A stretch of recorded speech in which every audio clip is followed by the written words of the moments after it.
ពេលខ្លាំងអង្គុយសំឡឹងទៅមីងក្នុងចិន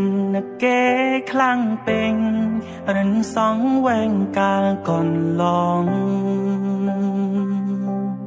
ពេលមនុស្សម្នាក់តែងនៅក្បែរអូន